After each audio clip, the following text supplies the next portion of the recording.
Well, the humanitarian situation in Syria is quite miserable too. Everybody knows now. According to the UN figures, we're talking about 83.5% of the Syrian people in need. We have, lots of information that says that the number is even more than that.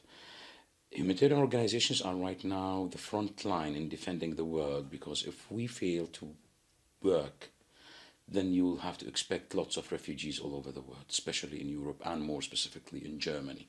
So we defend the world, and we are about to collapse. Yesterday only we had seven hospitals targeted by air forces. All our, estimations say that it was the Syrian government air forces and the Russian air forces.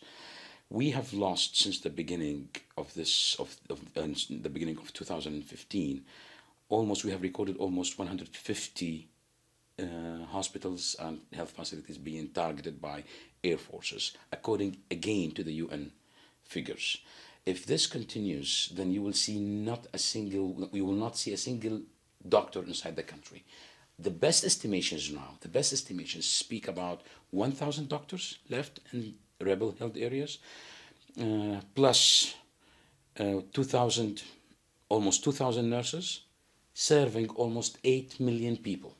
If this continues, then you will not see a single Syrian doctor inside the country, and hence people who lose that service will continue their way to Europe and Germany, obviously, if this continues.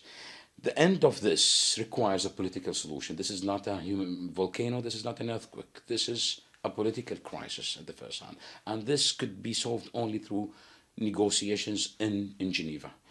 And obviously, Syrian civil society is the one that is present on the ground. It is the only one who's providing health service, education, food, shelter. And this is why they have to be represented there. And they will play a major role.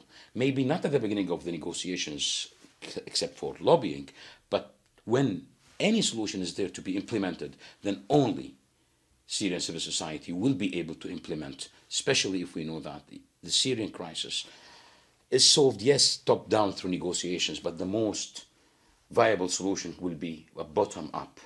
There is no nationwide ceasefire. It has to be developed from the ground. And here, civil society, in union with local councils, will be able to exert some sort of power against militias to stop this bloody, stupid war.